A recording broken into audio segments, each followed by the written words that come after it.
Olá, boa noite. Boa noite.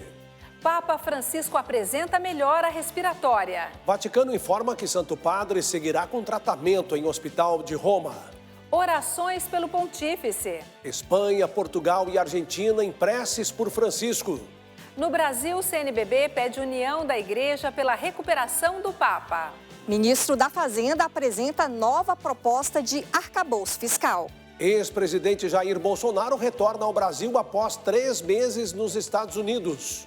Santuário São Judas Tadeu é alvo de vandalismo em São Paulo. Na reportagem sobre a insegurança alimentar, a presença da caridade. O trabalho das instituições para ajudar os mais necessitados. Preparação para a Páscoa. Fiéis do sertão de Sergipe se unem para os exercícios espirituais. E a importância da confissão na vivência da espiritualidade cristã. Esta é a TV da Inspiração Católica Canção Nova. Está no ar o Canção Nova Notícias, a serviço da vida e da esperança.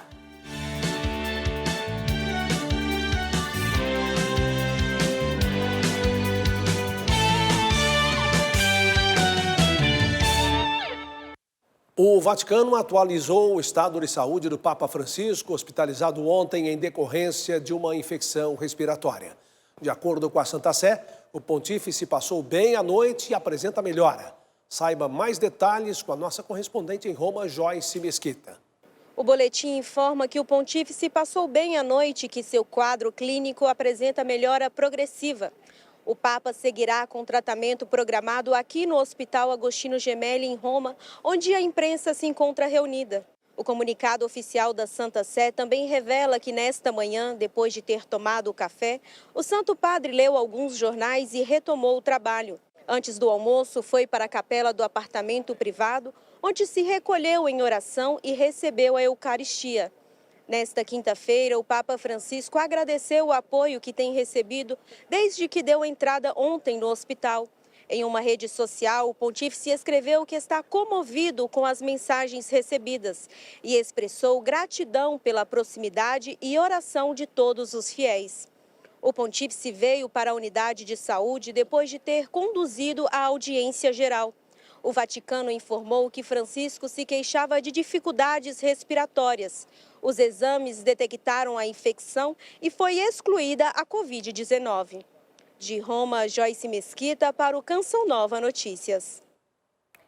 E as manifestações de oração pela recuperação da saúde do Papa Francisco já se espalham por algumas nações, a começar pelo país de origem do Papa. Na Espanha, as orações começaram na Catedral, no centro de Madrid. Maria José disse que espera o Santo Padre na Jornada Mundial da Juventude em Lisboa, Portugal, no mês de agosto. Em Portugal, todos confiantes na recuperação do pontífice. No Santuário de Fátima, dia dedicado a preces pelo Papa.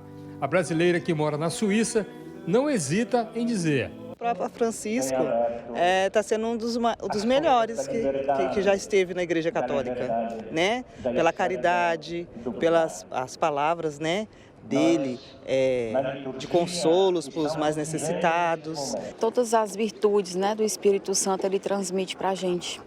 Que ele esteja bem, que Deus e Nossa Senhora de Fátima restabeleça a saúde dele. Na Argentina, país de origem do Papa Francisco, a comunidade católica de Buenos Aires expressou preocupação. Me sinto como que representada. Sempre senti significativamente representada por este Papa. Muito bem-vindo.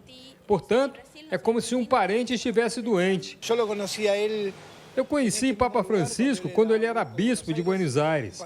Eu o cumprimentei algumas vezes. Estou otimista, porque sei que ele é uma pessoa muito forte fisicamente e mentalmente. Ele vai ficar bem. E hoje, no Twitter, Papa Francisco disse que está emocionado com todas as mensagens recebidas durante este tempo e expressou gratidão pelas orações. E agora nós vamos com imagens do Santuário Arquidiocesano Cristo Redentor, onde o arcebispo do Rio de Janeiro, o cardeal Orani Tempesta, conduziu há pouco uma oração pela recuperação do Papa Francisco. A Igreja Católica está unida em oração pelo Sumo Pontífice. Olha, a gente continua falando ainda dessa realidade, vindo agora para o Brasil. Vamos a Brasília, porque a CNBB emitiu uma nota de solidariedade pedindo orações pela saúde do Papa Francisco. Nós vamos chamar então a Aline Campelo, que tem mais informações. Boa noite, Aline. Seja bem-vinda. Uma excelente noite a vocês aí no estúdio e a todos que agora nos acompanham. Olha, a Igreja no Brasil se une em intercessão pela recuperação do Papa Francisco. Os bispos, em nota, pedem orações aos fiéis e ao episcopado brasileiro pela saúde do pontífice. A nota enviada pela Conferência Nacional dos Bispos do Brasil se une a todas as pessoas que nestes dias se encontram em oração pela saúde do Papa Francisco.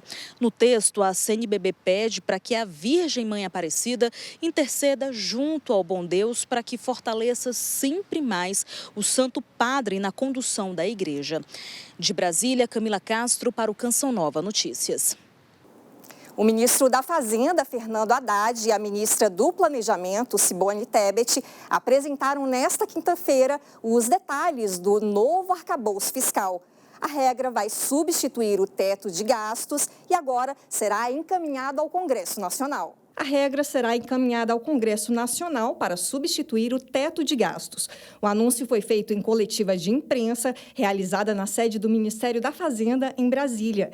O governo propõe um compromisso de superávit primário, além da possibilidade de crescimento real da despesa acima da inflação, em um modelo diferente do que acontece no limite de gastos atual. Após dias de negociações na capital federal, a proposta principal da regra já havia sido apresentada pela Fazenda ao presidente Luiz Inácio Lula da Silva, ministros e algumas lideranças do Congresso há uma semana. Mas o texto foi fechado somente após reunião com Haddad, com Lula e com outros ministros nesta quarta-feira. A própria regra tem que dispor de mecanismos de autocorreção, regras que sejam exigentes, mas que sejam críveis. As pessoas têm que confiar naquilo que está sendo anunciado. O ex-presidente Jair Bolsonaro chegou hoje ao Brasil depois de 3 meses nos Estados Unidos. Em Brasília, Bolsonaro vai ocupar o cargo de presidente de honra do Partido Liberal. O avião com o ex-presidente pousou poucos minutos antes das 7 da manhã na pista do Aeroporto Internacional de Brasília. A Polícia Federal montou um forte esquema de segurança e determinou a saída do ex-presidente pelos fundos do terminal. Bolsonaro seguiu em comboio para a sede do Partido Liberal, no centro da capital. Apoiadores e correligionários do partido aguardavam o ex-presidente. Ele participou de uma reunião com o presidente do PL, Valdemar Costa Neto, e deu uma entrevista no canal do partido.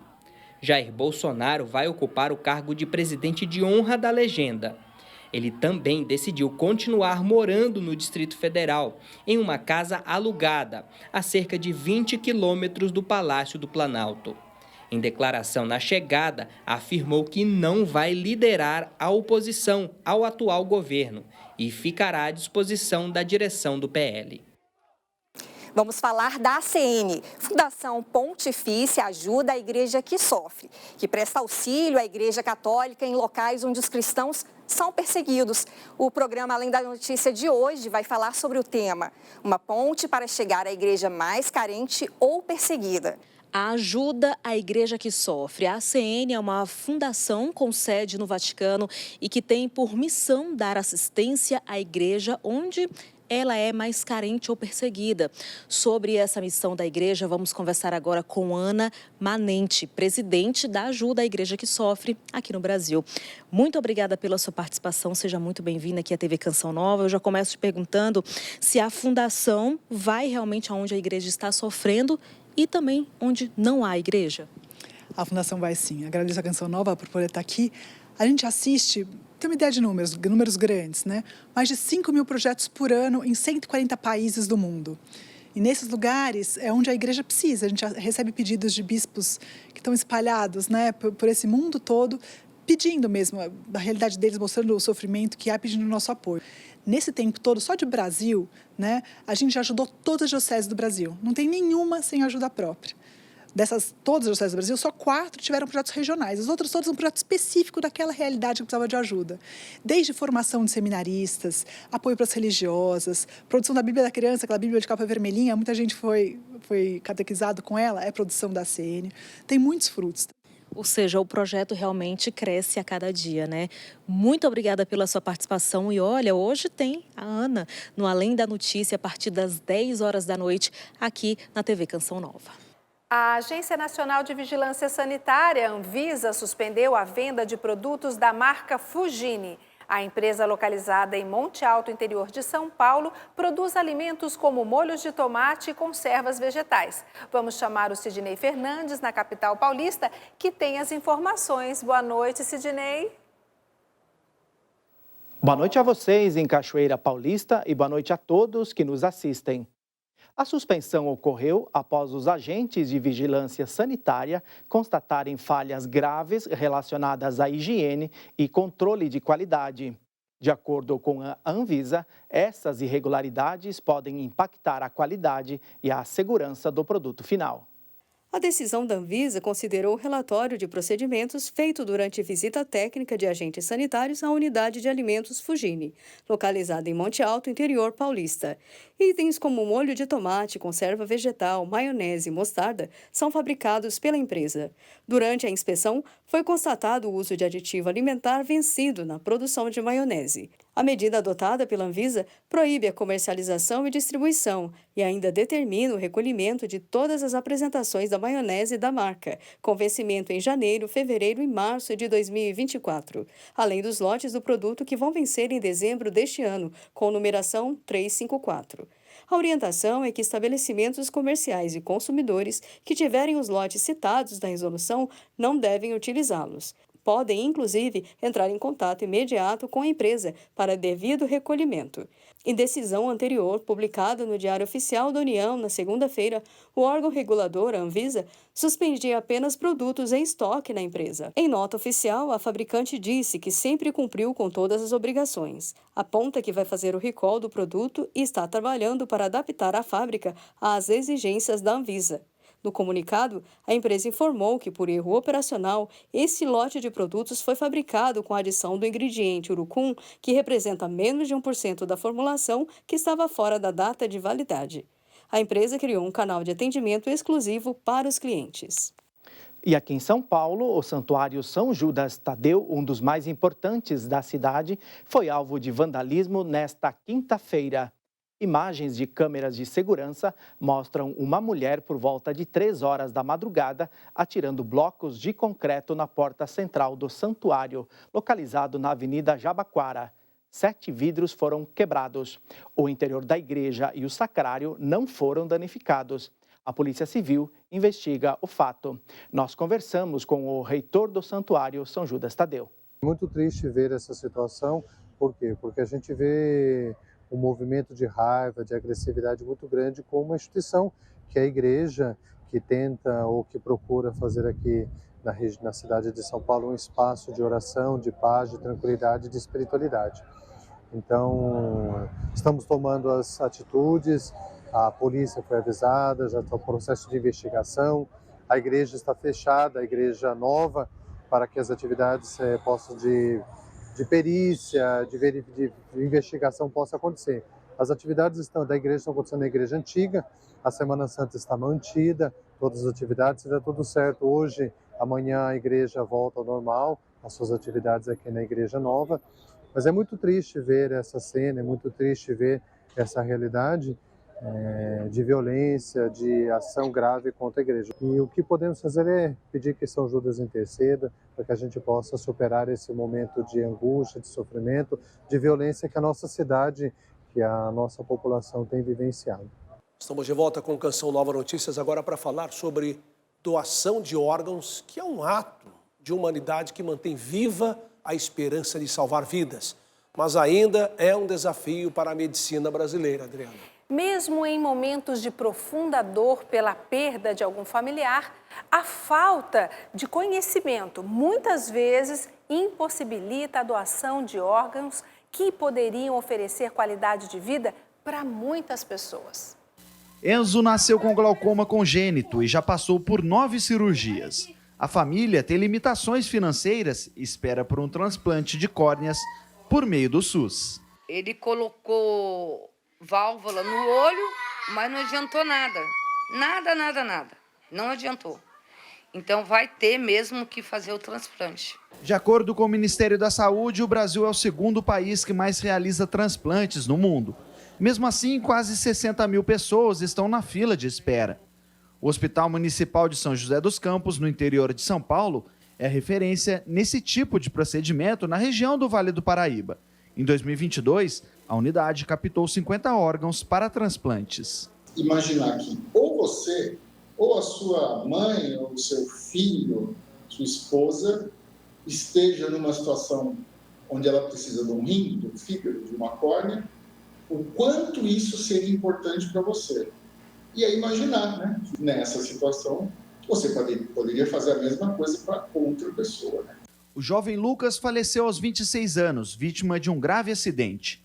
A doação dos órgãos autorizada pela família salvou a vida de 6 pessoas. O que consola é que saber que em vida ele sempre fez o bem, ele sempre foi uma pessoa muito correta, muito digna. Quando a vida dele chegou ao fim, ele continuou fazendo bem. O Programa Público de Transplante de Órgãos, Tecidos e Células tem destaque mundial e é oferecido a toda a população por meio do Sistema Único de Saúde. No entanto, a preocupação é com o aumento das recusas. No ano passado, 55% das famílias voltaram atrás e não autorizaram a doação. Na maioria dos casos, é por desconhecimento da família de todas essas questões que estão relacionadas à doação de órgãos. É um período muito complicado para a família, naquela hora, entender todo um processo que demanda bastante discussão, debate. A solidariedade vai permitir que Enzo continue brincalhão e possa ter uma vida mais digna.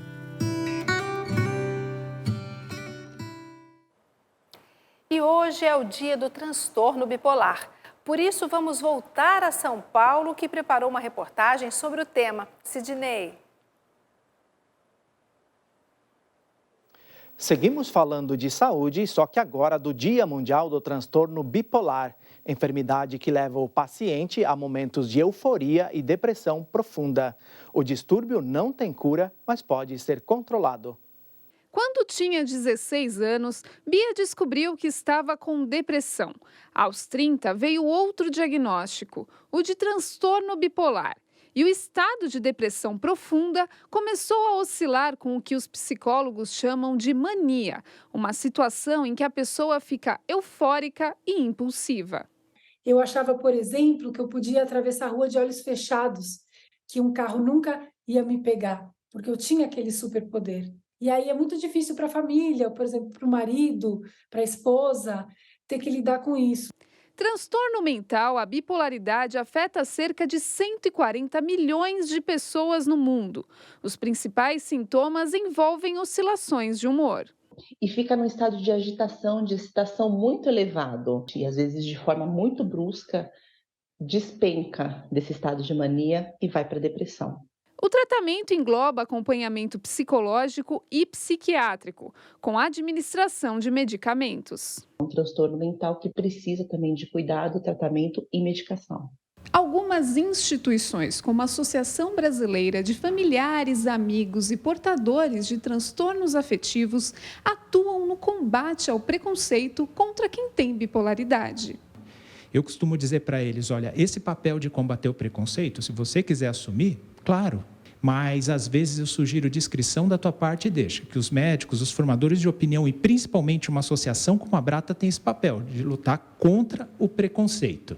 Então não existe pessoa bipolar, que existe uma pessoa que porta uma condição crônica, que é o transtorno bipolar, que tem tratamento, que pode ter uma vida normal ou muito próxima do normal. Para a Bia, esse Dia Mundial de Combate à Bipolaridade é muito importante. É a primeira vez que ela vive a data conversando, sem medo, sobre seu diagnóstico. E lança um livro para falar com quem convive também com o transtorno.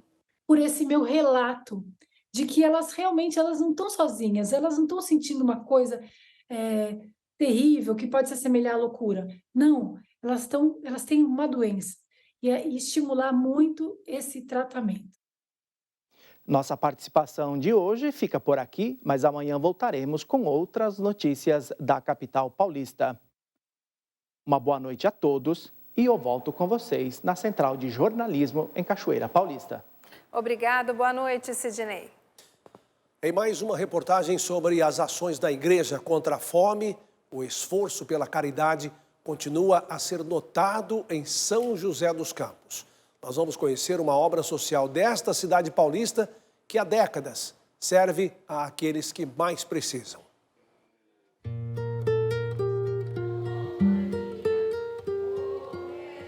Desde 1982, a obra São Lucas socorre materialmente e espiritualmente as pessoas em situação de vulnerabilidade.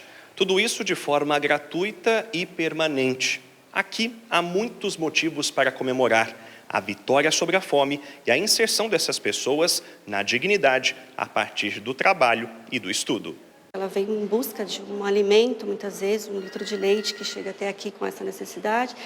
Exige outros fatores, né? A questão social que ela está vivendo. Essa pessoa ela é acolhida, esse projeto tem o objetivo de contribuir para o crescimento pessoal, profissional, né? Resgate da autonomia, né?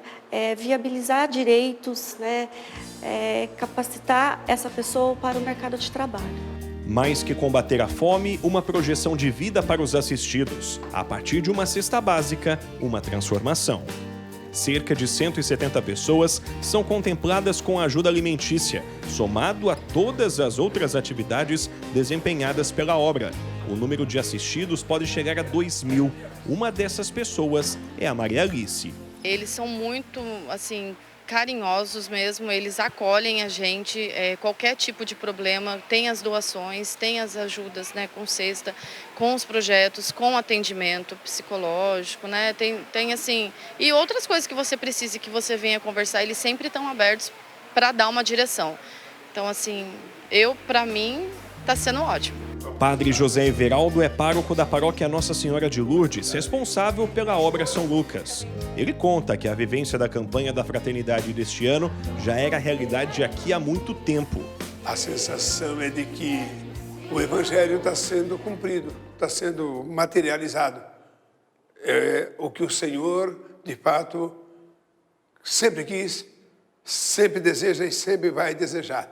Que a sua palavra não fique em palavras, elas transformam em vidas.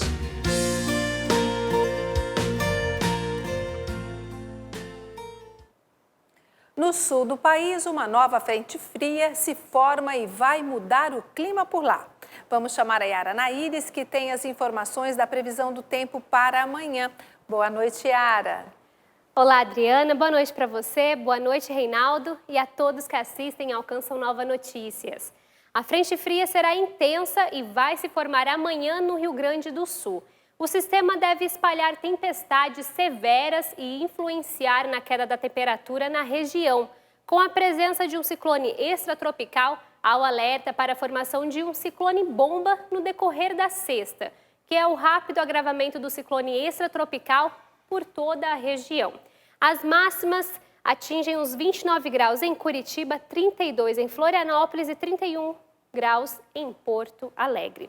Até o final da semana, essas mudanças no tempo alcançam o sudeste. Mas amanhã a chuva ainda se concentra nas áreas em azul e as temperaturas mantêm-se na casa dos 31 graus em São Paulo e 35 no Rio de Janeiro.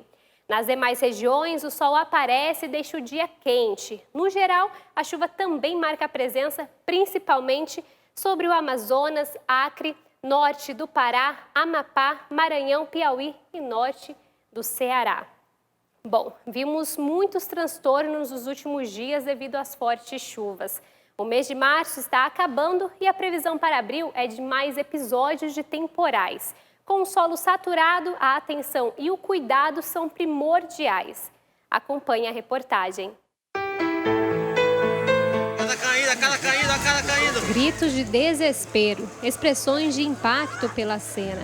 As casas de uma região da capital manauense foram arrastadas pelas fortes chuvas. Meu Deus, tá caindo tudo! O desmoronamento de terra na capital do Amazonas causou a morte de pelo menos 8 pessoas.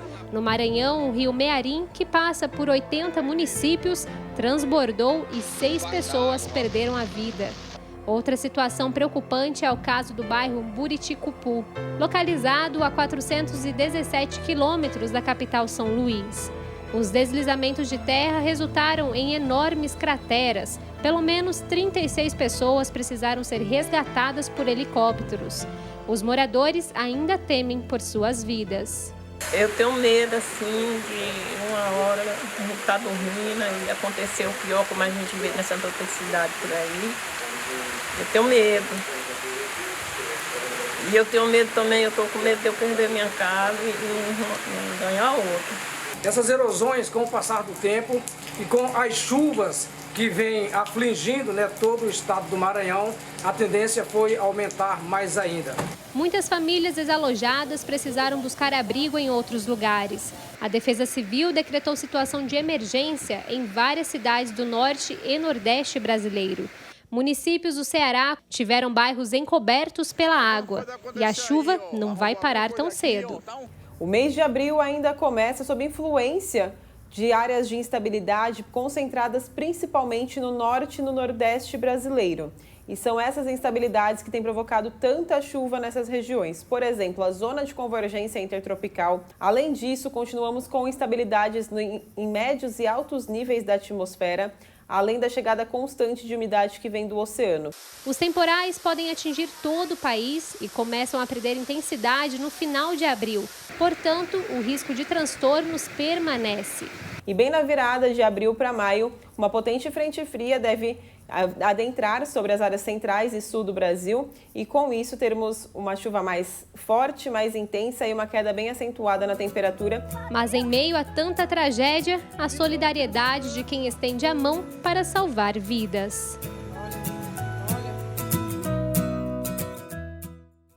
Nesse tempo quaresmal, um grupo de fiéis vem se reunindo todos os dias para exercícios espirituais.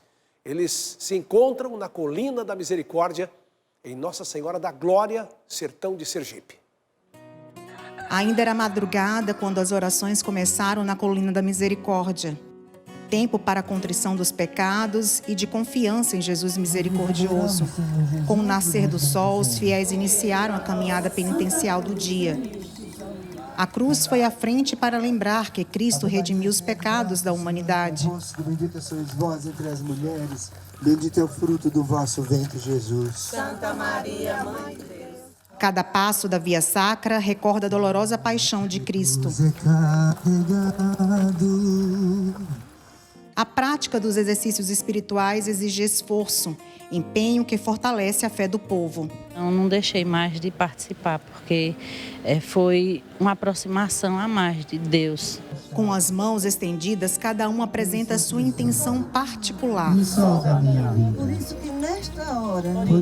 Tem sido um tempo de reencontro, de reaproximação com o Senhor. Nenhum momento para especialmente agradecer por todas as bênçãos, por todas as graças que Ele tem derramado na minha vida, na minha família. O tempo quaresmal se torna um incentivo para colocar o nosso coração em sintonia com o de Deus. E é pensando nisso que essas pessoas vieram aqui. Eles nos preparam para a Páscoa, não é? A Quaresma nos é proposta para que a gente se prepare através da oração, da esmola e da penitência, para que nós justamente nos preparemos para a gente entrar no mistério do amor de nosso Senhor. A prática penitencial em Nossa Senhora da Glória, no sertão de Sergipe, começou porque a região era atingida por uma forte seca. Todos os anos que a gente vem rezando, Deus tem nos presenteado, com a bênção do inverno muito favorável. A caminhada termina com o ápice da entrega de Cristo, a Santa Missa.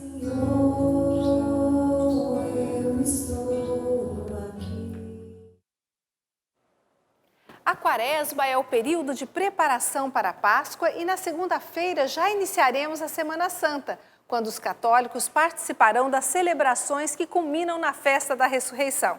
E na Canção Nova você poderá acompanhar as celebrações no Vaticano e muitos momentos especiais do acampamento desta Semana Maior. E tudo isso só é possível com a sua ajuda. Estamos com 85% do projeto Dai-me Almas deste mês de março, que termina amanhã. A Canção Nova conta com você para fecharmos o mês com 100%. Por isso, a gente convida você a participar do Desafio Pix. Desafie alguém a doar R$10 ou mais ainda hoje, para que possamos fechar a campanha. Até meia-noite, hein? Desafio Pix, pix.doação@cançãonova.com. Obrigado por sua generosa contribuição. No próximo domingo de Ramos, tem início a Semana Santa, que prepara toda a comunidade católica para a mais importante de suas solenidades, a celebração da Páscoa. Diante disso, a Igreja recomenda a procura pela confissão, tendo em vista a melhor participação dos fiéis neste momento de ressurreição que se aproxima. Idas e vindas, quedas e recomeços. Oração sincera de quem procura a conversão. Quando a gente confessa, a gente se alivia e ainda tem as palavras do Padre que nos ajudam, o aconselhamento, que dá força. Tanta leveza que a gente sai, que é retirado um peso, né, do nosso corpo, e isso é muito gratificante. Esta é a rotina de um penitente que, arrependido das faltas, busca em Deus a graça de se levantar. Justamente pelo fato de voltarmos o nosso olhar para Deus, para a graça de Deus, para a experiência de Deus, que não é uma experiência que distancia a pessoa, mas muito pelo contrário, que acolhe a pessoa, insere a pessoa no contexto da vida, no caminho da salvação, para a transformação da sua vida. Mesmo em meio a erros, Deus sempre estende a mão para seus filhos. Seu rosto de ternura aproxima a todos de seu coração de misericórdia. As mãos que absolvem não são apenas humanas, e sim dele próprio. Graça esta que só é possível experimentar a partir da reconciliação sacramental. Por isso, não pode faltar um bom exame de consciência. Olhe as Sagradas Escrituras, os 10 mandamentos. Ao deixar o confessionário, o membro da igreja tem a oportunidade de retomar a caminhada com Cristo por meio do perdão concedido. É como se um remédio fosse aplicado para restabelecer a saúde de uma alma que pecou. E passando por estas portas, 2 grandes objetivos: rompimento com aquilo que não é de Deus e santidade de vida diária. Receber a graça santificante é um presente de Deus para nós que recebemos o sacramento da confissão. Nunca é tarde para recalcular a rota. Na confissão, a porta de acesso ao amor de Deus é aberta. Amor que nos aproxima do céu na terra, a Eucaristia, com vistas de que um dia estaremos lá no alto.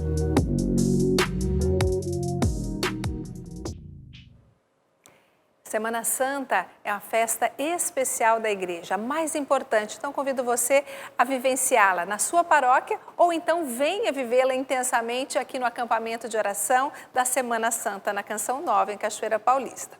Bom, nós chegamos ao final do Canção Nova Notícias. Fica para você as reportagens todas disponíveis no nosso portal de notícias. Acesse noticias.cançãonova.com. E a seguir, a transmissão da Santa Missa, direto de Brasília. Às 9 tem Escola da Fé, com o professor Felipe Aquino. E às 10, Além da Notícia, com Ronaldo da Silva. Nos vemos amanhã. Uma ótima noite para você. Boa noite. Paz para você.